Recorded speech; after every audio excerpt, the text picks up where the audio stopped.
Kia ora, welcome along to the League and Order podcast. Myself, Marc Peard, Tony Kemp, looking sharp, son. Yes, always, mate. Always looking sharp. And Blake Ayshford. Aysh, you good? Yeah, no intro for me. Not looking good or anything, or Well, just the Lord mate, bless you. I'll throw you some proper product, mate. Thanks, mate. We'll sort that. We'll sort that, dude. Maybe a decent hairdresser too, eh? Oh, mate, I don't pay for my haircuts. Go on, mate. Just a quick apology. We can tell, mate. Before you guys brag on each other, just a quick apology. We're going to be coming out of Eden Park this week in the new Vlogcast studios, but a couple of technical difficulties. We'd actually put a show together, and I failed miserably to be able to move it up from a computer up into the cloud. So we will come from. We're going to put together because we've got to put something out there.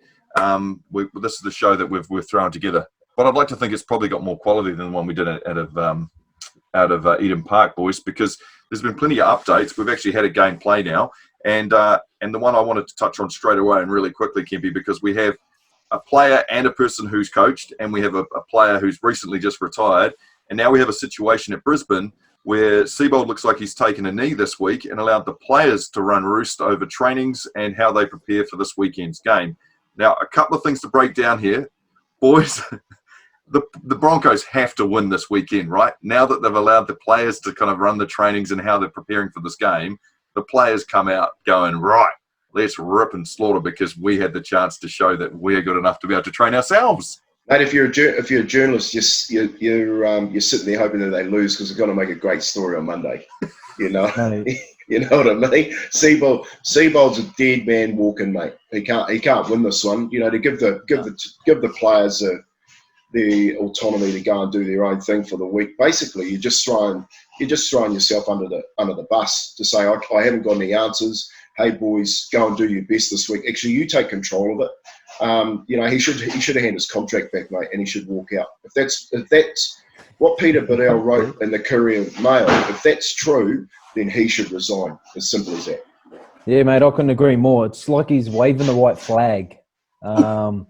Yeah, like I would be happy to go to training and do whatever I wanted, but I don't know how much he's getting paid. But to get paid upwards of whatever he is, you know, whether it be 500 or something more, I'm just throwing figures out there. But to take a knee and let the players do what they want, I suppose you go out on Saturday, it's all on yous, or Friday night whenever they're playing, it's all on yous, and you know, you win. What does that mean? Where does he go next week? He can't jump into the session. Yeah, it's against the team that's on the bottom of the table too, mate. So you know, mate, it sort of exaggerates it more if they lose.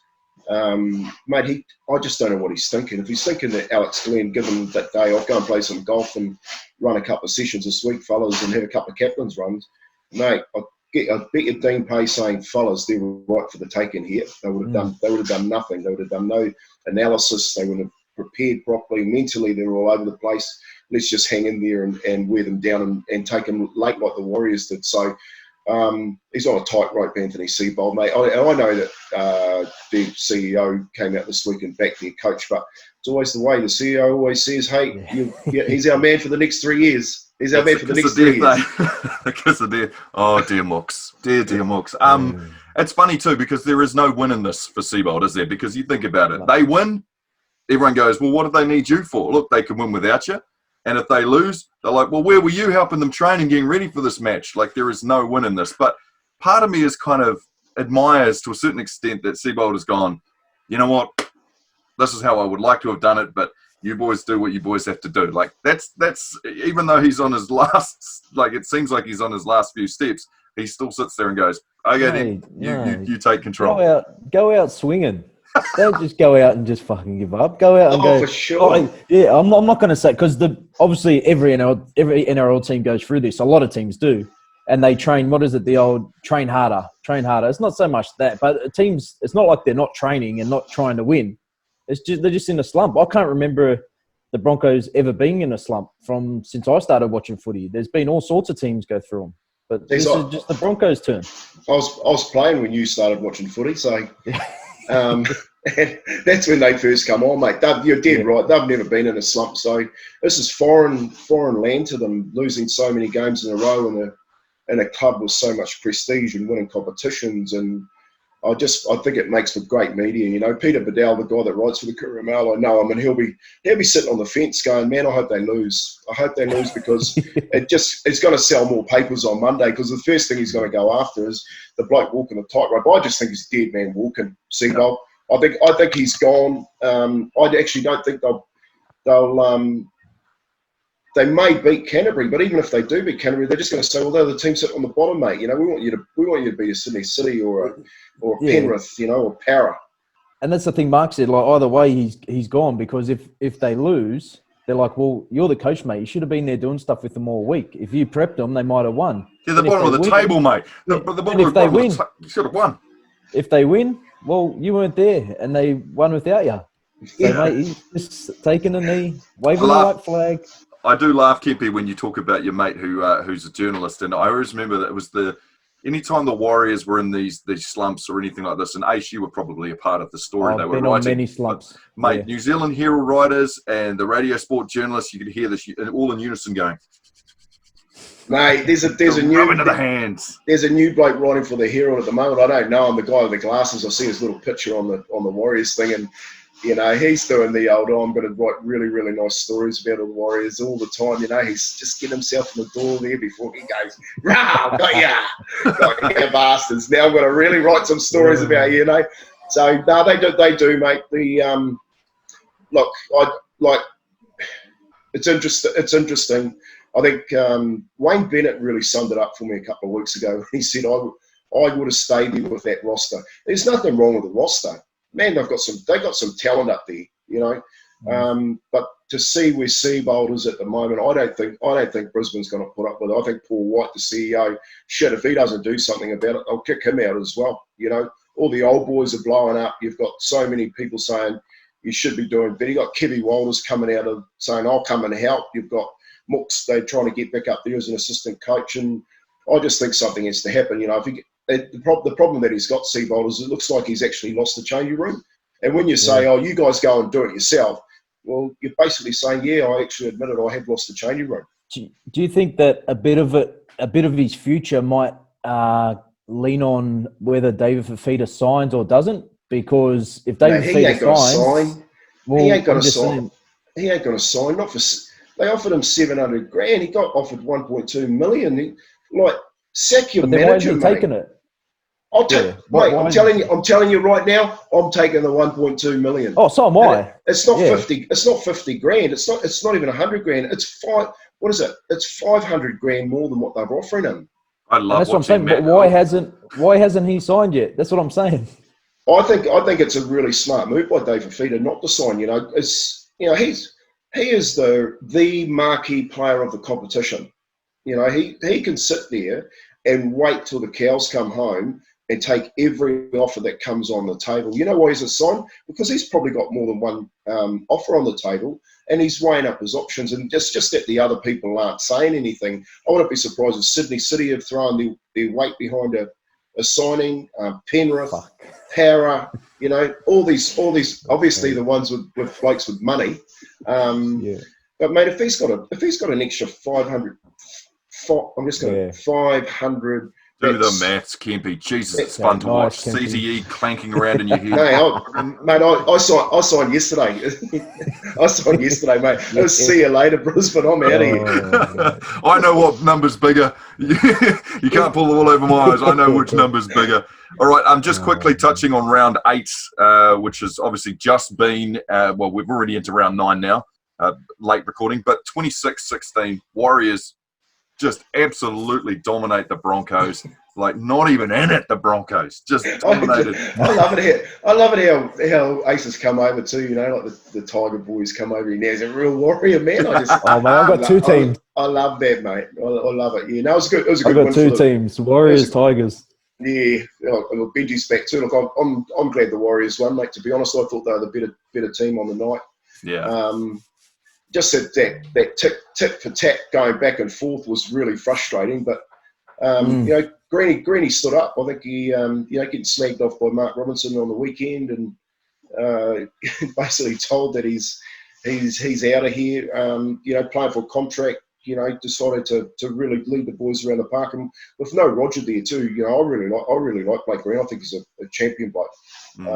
He took it on the chin, and there's no better way to say, stuff you, I'm going to go out there and show you that I can play footy. And I thought he was, along with Kemp and Marlo, probably the two best players on the football field.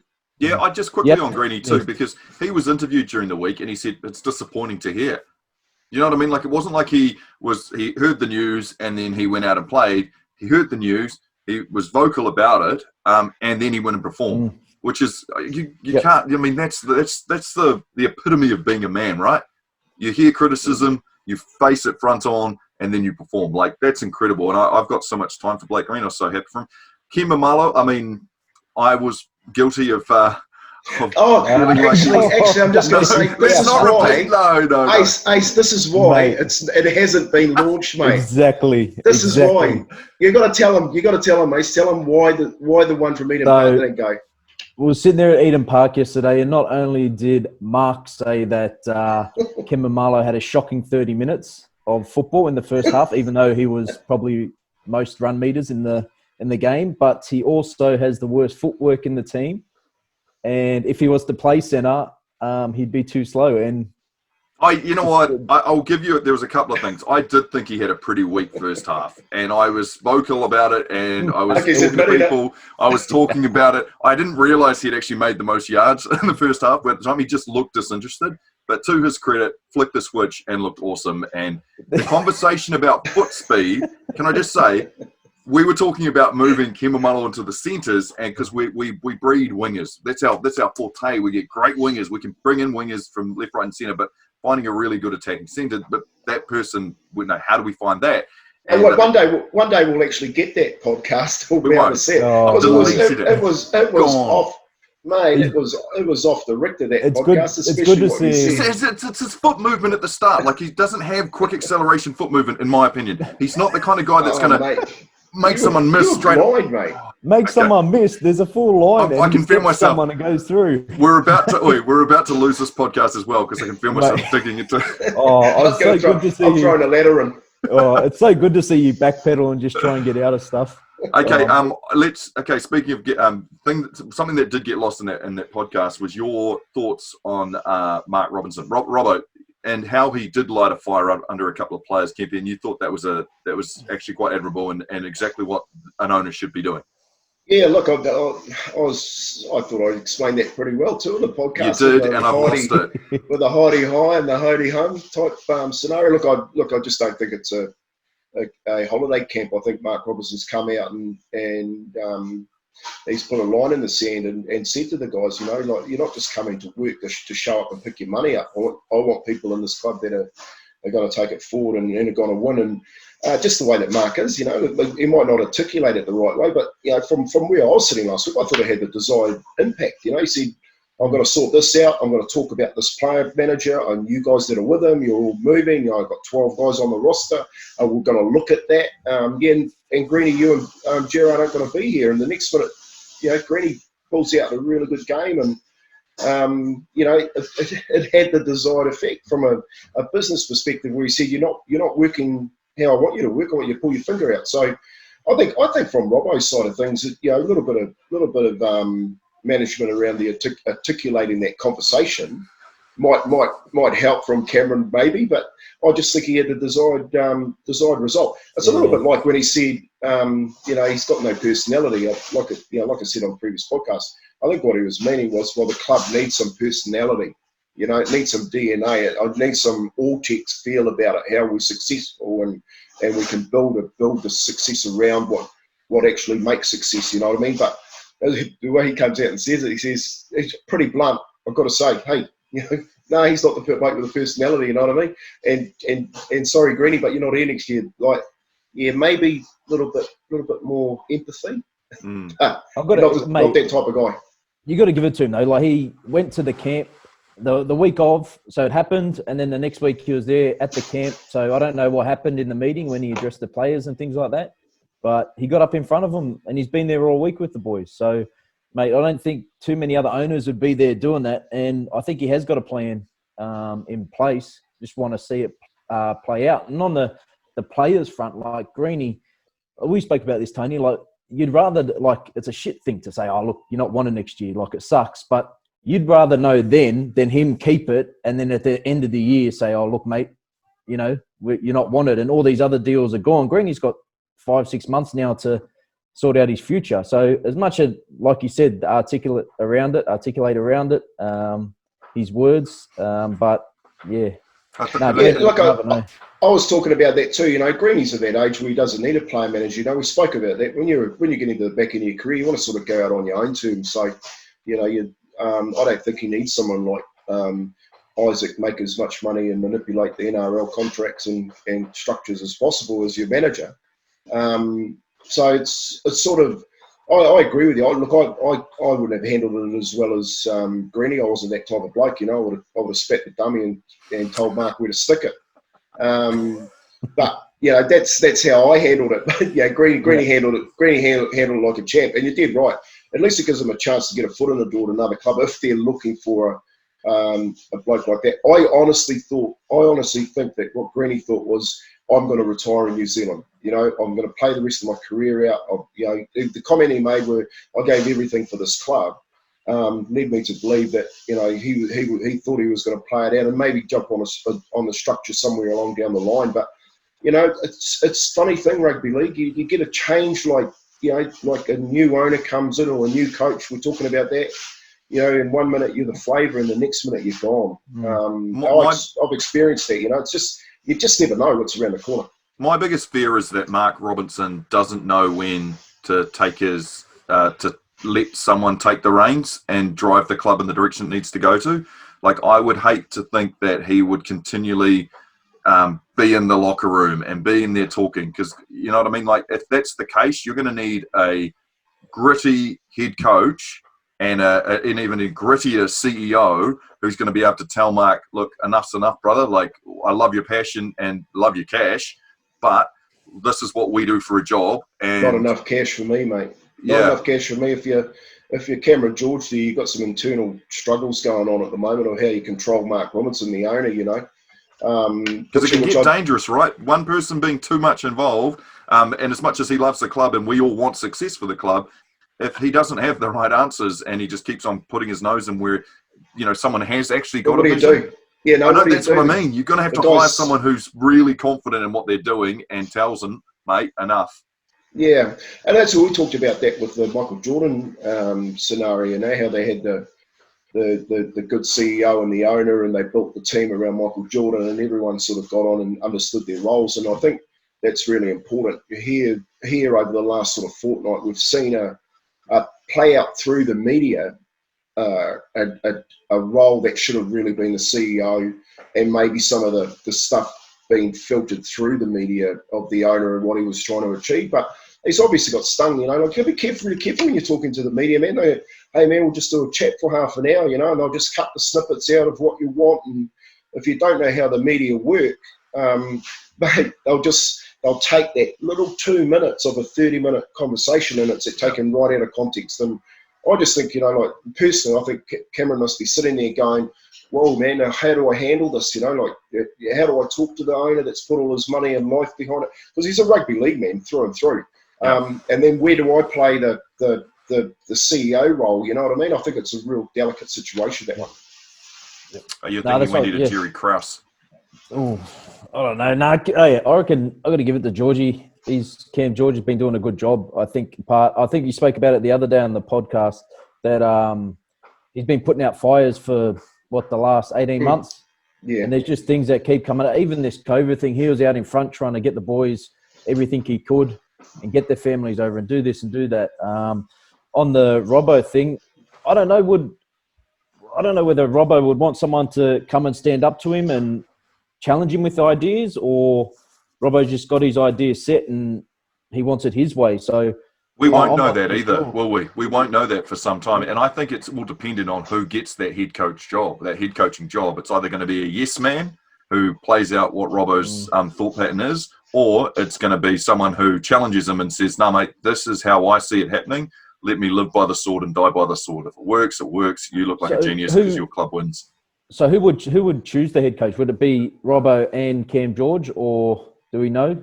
I don't know how that any works. idea? Oh, I don't know how it works. they're talking about that basically group of people that are selecting the coaches being Rob Crute, Robbo, Cam George, and Simon Mannering. You know what I mean? So I think what you're really talking about is the makeup of the group that takes the club forward.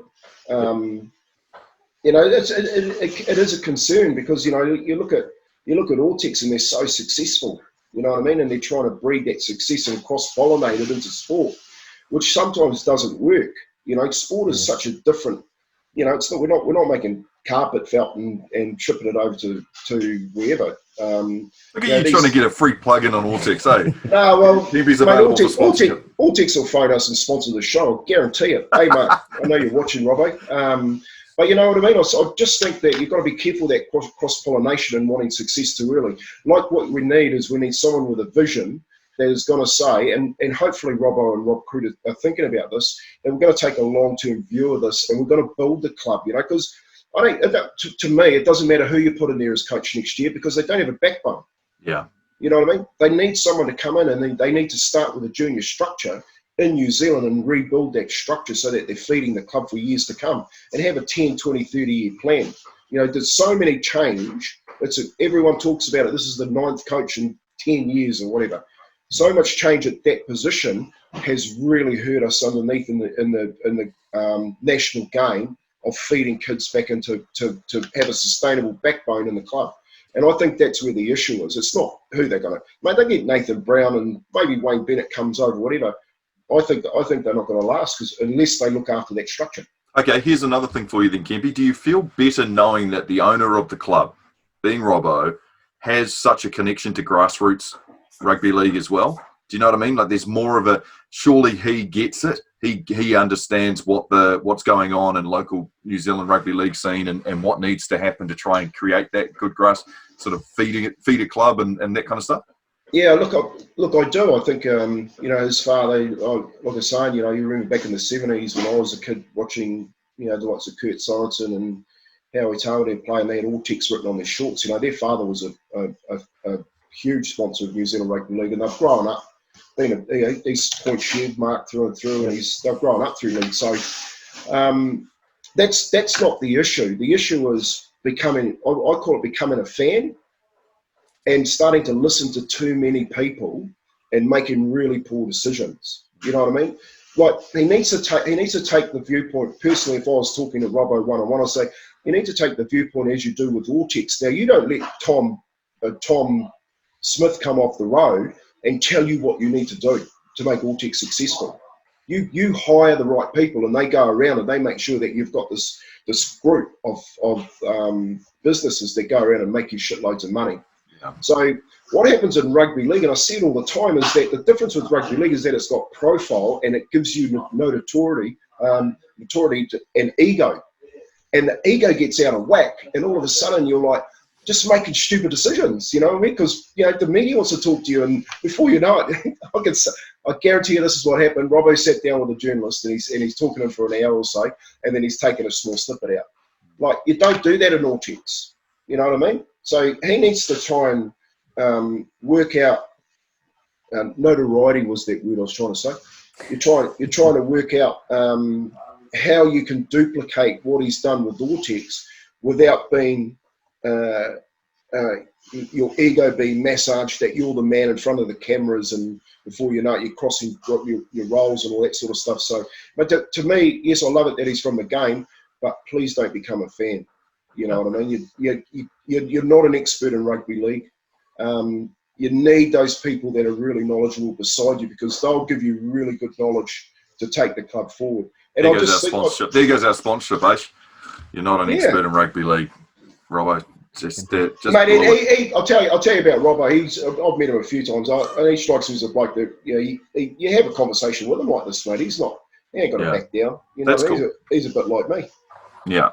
Speaking of not backing down, did anyone else see that Gallen and Hunt is back on?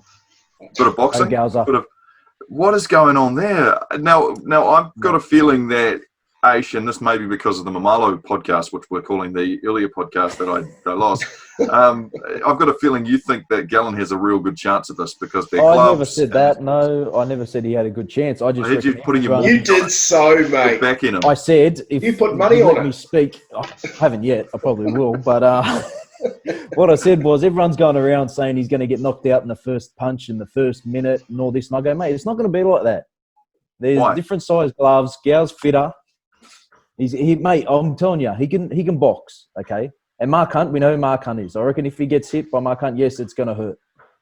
But can Bob and Weave, is Mark Hunt going to get him at the start? He might get him at the end. He might win on points. I don't know, mate, but I don't think it's going to be over as soon as everyone thinks it will be. It's like me coming up against Roger Tuivasa-Sheck on the wing, mate, and saying he ain't going to step around me and score a try in the corner. You know what I mean? It's like... And Kemp just had his knee replaced again. Yeah, is this now? Mark Hunt is one of the best strikers, one of the best strikers full stop around. And it doesn't matter what size gloves he's going to get on. It is going to hurt when he gets next to Gallen, and Gallen he's got no show, mate. I just hope I'm at the fight because I want to see Gallen's head get punched in.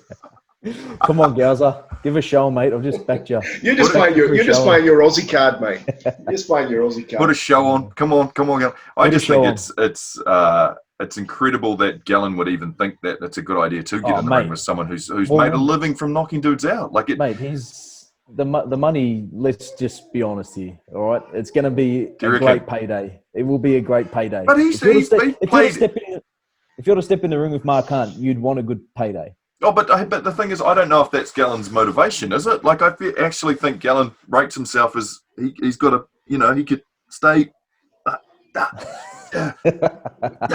I think that's what Gallen's motivation is, because surely he must have enough money after a long, great career. He's broadcasting now. Really, is that the motivation, or does he actually? He's got that athlete thing. You know those athlete things, and we saw. Let's revert back to the Michael Jordan documentary, where the need to fill competing and winning turned him to gambling, and like same with Charles Barkley. And there's a lot of athletes that got to keep that thrill of winning up, and the push and the drive to get to a goal. Do we think that this whole Mark Hunt thing is actually a bit of a like? Well, let's talk about what Tony said before. There's 1.2 or there's 700. Like he's going to go where there's more money. He wants to fight Mark Hunt. I'm sure he could afford a lot of people in his time now if he wanted to take boxing on seriously. But, there's obviously fair whack of cash there waiting for him, whether he gets knocked out in the first, like everyone predicts, in the first minute, or he takes it to the end for a decision, however long that may be, probably 3 rounds, 2-minute rounds. He takes it to the end. Like, he's not, A, Mark Hunt won't be fit enough to get through 3 rounds, and B, Gallen's not going to be a good enough boxer the last 3 rounds. If it gets to the end, and it won't, because Hunt will take a knee before he has to try and go another 2 rounds. It's going to... I don't know. It depends what mood Mark Hunt's in. If Mark Hunt decides he's swinging for the fences, Gallen's got no shot making it out of the first round. Absolutely no shot. No matter how much he ducks and weaves, he's going to get either caught or clipped by one of them, and that's all it takes for a Mark Hunt knockout. Like, it's just a clipping, and he'll go down. If, however, he does avoid him for that first round, I can't see Mark Hunt boxing another 2 rounds out. No, look, I hope it's not a kangaroo court either. It's just something that's just a build profile. Yeah. For Gallen, because what Gallen does like is he likes the limelight and getting his name and print. And Mark Hunt's probably got, some pretty strict testing on peptides and shit too to make sure that he's not going in there out of shape up against someone that doesn't mind taking a few. Well, you like that though, Mark. You reckon we all should be on it? Get all of them on it. Don't try and bring people down. Uplift them. Let them all take those peptides. Like, get them going. And he could probably do with the money too, Mark. So he hasn't fought for a while. He probably could do with a little bit of a payday. I just hope it isn't a kangaroo court. It's just something of a celebrity, kiss and tell type thing. One of those corporate boxing nights where no one actually gets tapped at all. The gloves are they're like goofy big gloves, and they're too big to even do any damage. Look at us wanting blood. Someone's blood. Speaking of blood, let's just quickly touch on, because we'll wrap this up shortly, but touch on Roosters mate, all they needed was to get behind, and then they absolutely dicked the Cowboys. But the most important match of the round 9, is obviously the Titans v Warriors. It is the Warriors bush shirt night tonight, and it's going to have they're going to be wearing the yellow and black Swannies. Now, can I just say, Kemp, I know you're not a fan. I'm not sure where you fit with it, Aish. I think it's tough to look at front on, but I think if you own one of these jerseys, this will be the jersey that everyone's wanting to buy on eBay in 30 years' time. They'll be like, well, when did they do that? So long as they don't muddy it up and go and release a whole lot of bush shirt releases, I reckon this is the shirt to be owning. You could have yourself a piece of sporting history, especially if they go ahead and they wipe the Titans with it tonight. Oh, I don't know, mate, about the jersey, but I know tonight they can't lose tonight. They can't. Like the Titans have got that. Let's just put it on them, mate. Nah, I don't care. The Titans have got that many people out. The Warriors have got Sheck back. Jazz Tavunga's back. We're almost full strength close to what we can have available. Like, this is where I'm thinking the boys start to make a run. 2 in a row after tonight. We're looking there, and we're going to finish in the top 8. Oh, just thrown it out there. I've thrown it out there. What are you putting on that? Because I'll take a little bit of that too. I don't know yet. I haven't thought. I just came to my head then, just worked its way to the front and just came out. So right. I could regret it tonight at 8 o'clock. Ring the bookie up, get some odds, and I'll have a bit of it, okay? Yeah, beauty. Mate, look, I agree. I think they should win too. Geez, I don't feel that confident that they're going to make the 8. But I think this run against Brisbane, playing the Titans to get a couple of good weeks under their belt and getting Jez back, so I think it's a real good thing for them, because he adds a lot, to the side. Yeah. So, but mate, I don't like going into games too confident with the Warriors. Yeah. I would have much rather they've got a good chance tonight. It's just cut it at that and just go and watch it. Well, I'll be making sure I keep a special eye on Ken Mamalo's footwork. And we did decide that the Raiders taking on the Storm that's our top billing in the fight card this week, isn't it? Yeah, look, I had to listen to Blake too on Wednesday when we did the podcast at Eden Park, and changed my tip too, because I was going to go Raiders, but after he reckoned that the Raiders weren't going to make the 4, had a look at them and went back over the team, and I need some help, so we're going to change my tip and went for Melbourne. That means Canberra's got to win. Oh, mate, what we spoke about the other day was Sia's out, Horsburgh's out, that Goula's out. Like, there's 3 front rowers. Oldfield's the centre, like, capable player, but he's not going to bust. I just think BJ Leilua, as much as damage as he does to himself during the game, he's a weapon that you need in that side. And Canberra have taken it, let him go. And Curtis Scott hasn't lived up, another Melbourne player who hasn't lived up to the hype after he's left Melbourne. So I just think after watching Melbourne last week, I can't go past him, man. It's going to be a good game, though. It'll be a bloody good game. All right, Fano, I'm going to have to call it to an end now. My daughter's coming and she's all dressed up to go skateboarding. So yeah, I love it too. I love it. Get on that skateboard, man. I've got a couple of old school skateboards if you want to grab those and take them for a whack. Oh, she's just got into it, so it's Dad's worst nightmare, watching her sort of slowly dawdle down the footpath and looking like she's going to hurt herself. So, gentlemen, thank you so much for the League in Order podcast 0.20, because we're to go again. Hopefully next week we will be. The view will not be this and that and that. We'll have Eden Park as our backdrop for now and for the future. So. Thank you, gentlemen. Appreciate your time. Enjoy your rugby league, and we'll see you next week.